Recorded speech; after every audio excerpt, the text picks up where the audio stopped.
Hi friends, welcome to Nanchi's kitchen. ఈరోజు మనం mutton curry ఎలా తయారు చేయాలో చూద్దామా.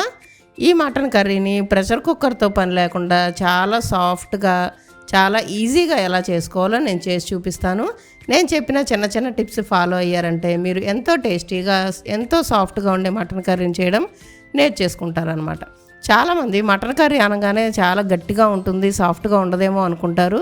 కానీ అనేసి అందరూ ప్రెషర్ కుక్కర్లో పెట్టి కుక్ చేస్తారు. ప్రెషర్ కుక్కర్లో పెట్టి కుక్ చేయడం వల్ల ఏమవుతుందంటే కర్రీ సప్పగా అనిపిస్తుంది. నేను చెప్పినట్టు మీరు చేశారంటే చాలా స్పైసీగా, చాలా టేస్టీగా ఉంటుందన్నమాట.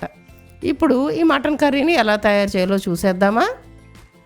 ముందుగా ఒక ప్యాన్ పెట్టుకొని 4 స్పూన్లు ఆయిల్ వేసుకోవాలి. ఆయిల్ వేడెక్కిన తర్వాత 2 మీడియం సైజు ఆనియన్స్ని కట్ చేసి దీంట్లో వేసేసుకోవాలి. ఈ ఆనియన్స్ సిమ్లో పెట్టి వేగుతూ ఉండగానే ఇందులో 3 స్పూన్లు అల్లం వెల్లుల్లి పేస్ట్ కూడా వేసేయాలన్నమాట. అల్లం వెల్లుల్లి పేస్ట్ వేసిన తర్వాత ఇంకొక 5 నిమిషాలు చక్కగా వేయించుకుందాం. ఇది ఇలా వేగుతూ ఉండగానే మనము ముందుగా కట్ చేసి పెట్టుకున్న కొత్తిమీర ఉంది కదా, అది కూడా వేసేసుకోవాలి. నేను అంతకు ముందు వీడియోలో చెప్పినట్టు ఏ నాన్ వెజ్ కర్రీలో అయినా సరే మీరు ముందుగానే కొత్తిమీర వేసుకున్నారనుకోండి, నీచు వాసన పోయి చాలా టేస్టీగా ఉంటుందన్నమాట. ఇప్పుడు ఇది వేగంగానే ముందుగా శుభ్రం చేసి పెట్టుకున్న మటన్ని మనం ఇందులో వేసేసుకోవాలి. ఈ మటన్ కర్రీ వండేటప్పుడు మీరు ఏం చేస్తారంటే చక్కగా సిమ్లోనే ఉంచుకోండి, లేదా మీడియం ఫ్లేమ్లో వండుకోండి. అంతేగాని హైలో మాత్రం పెట్టుకోవద్దు. సిమ్లో పెడితే ఏంటంటే చాలా సాఫ్ట్గా ఉంటుంది. ఇప్పుడు మనం మటన్ వేసిన తర్వాత ఒకసారి మొత్తం కలిపేసి మూత పెట్టి ఒక పావు గంట సేపు సిమ్లోనే మనం కుక్ చేయాలి. ఇలా పావు గంట తర్వాత మనం ఇందులో ఇప్పుడు 1 స్పూన్ పసుపు, అలాగే రుచికి సరిపడా సాల్ట్ వేసేసుకొని ఒకసారి బాగా కలిపేసుకుందాం.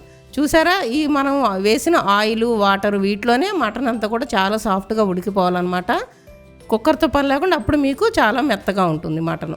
ఒకసారి కలిపేసుకొని మూత పెట్టి ఖచ్చితంగా ఇంకొక 10 నిమిషాలు సిమ్లోనే ఉడకనివ్వాలి. ఒక 10 నిమిషాల తర్వాత మధ్యలో ఒకసారి మనం కలుపుకుందాము. చూసారా మటన్లో ఎంత వాటర్ వచ్చిందో, ఈ వాటరే సరిపోతుంది అనమాట ఉడకడానికి. ఇంకొకసారి కలిపేసుకొని మూత పెట్టేసి పావు గంట సేపు ఇలాగే సిమ్లోనే ఉడకనిద్దాం. ఇప్పుడు ఇందులో మనం 3 స్పూన్లు కారం వేసేసి బాగా ఒకసారి కలిపేసుకుందాము. మనం కారం ముందుగానే వేసామనుకోండి మటన్ బాగా ఉడకదు. అందుకని మనం పూర్తిగా దీంట్లో ఉన్న వాటర్ అంతా ఎగిరిపోయిన తర్వాత మాత్రమే కారం వేసుకోవాలి. ఇప్పుడు ఈ ముక్కలు మునిగేంత వరకు కూడా వాటర్ పోసుకోవాలన్నమాట. అప్పుడే బాగా ఉడుకుతుంది. వాటర్ పోసిన తర్వాత మొత్తం గరిటె పెట్టి ఒకసారి తిప్పేసి ఖచ్చితంగా ఇదంతా ఉడకడానికి మీకు ఇంకొక 20 నుంచి 25 నిమిషాల వరకు పడుతుందన్నమాట. మూత పెట్టేసి ఇంకొక 10 నిమిషాలు ఉడకనిద్దాం. మధ్యలో మనము ఇలా గరిటె పెట్టి తిప్పుకుంటూ ఉండాలి. అడుగంటకుండా ఉంటుందన్నమాట. మసాలా ఉంటుంది కదా, అది అడుగంటుతుంది, అందుకని తిప్పుకోవాలి. మళ్ళీ మూత పెట్టేసి ఖచ్చితంగా ఇంకొక పావు గంట సేపు ఉడకనివ్వాలి. ఇప్పుడు మనం ఇందులో కొబ్బరి కూడా వేసేసుకుందాం. పచ్చి కొబ్బరి వేసిన తర్వాత మొత్తం కలిపేసుకోవాలి. కొబ్బరి వేయడం వల్ల ఏంటంటే చక్కగా గ్రేవీ వస్తుంది, టేస్ట్గా కూడా చాలా బాగుంటుంది అనమాట. ఇప్పుడు మూత పెట్టేసి ఇంకొక 10 నిమిషాలు ఉడకనిచ్చామంటే మనకు కావాల్సినట్టు చక్కగా గ్రేవీగా వచ్చింది. ఇప్పుడు స్టవ్ ఆపేసుకొని ఇందులో గరం మసాలా, కొత్తిమీర కూడా వేసేసి సర్వ్ చేసుకోవడమే. అంతే, ఎంతో టేస్టీగా ఉండే మటన్ కర్రీ రెడీ అయిపోయింది. చూసారా, ఇప్పుడు ఈ మటన్ ముక్కలు ఎంత సాఫ్ట్గా ఉన్నాయో నేను చూపిస్తాను, మీరు కూడా ఒకసారి చూడండి. ఈ మటన్ కర్రీ వేడివేడి అన్నంలో అయినా సరే, చపాతీలో అయినా, పూరీలో అయినా, బగారా రైస్లో అయినా సరే, దేంట్లో అయినా సరే చాలా టేస్టీగా ఉంటుంది. మీరు ఆనియన్తో కలిపి సర్వ్ చేసుకున్నారంటే చాలా బాగుంటుంది. ఇప్పుడు నేను ముక్కలు మీకు చూపిస్తాను, చూడండి ఎంత సాఫ్ట్గా ఉన్నాయో.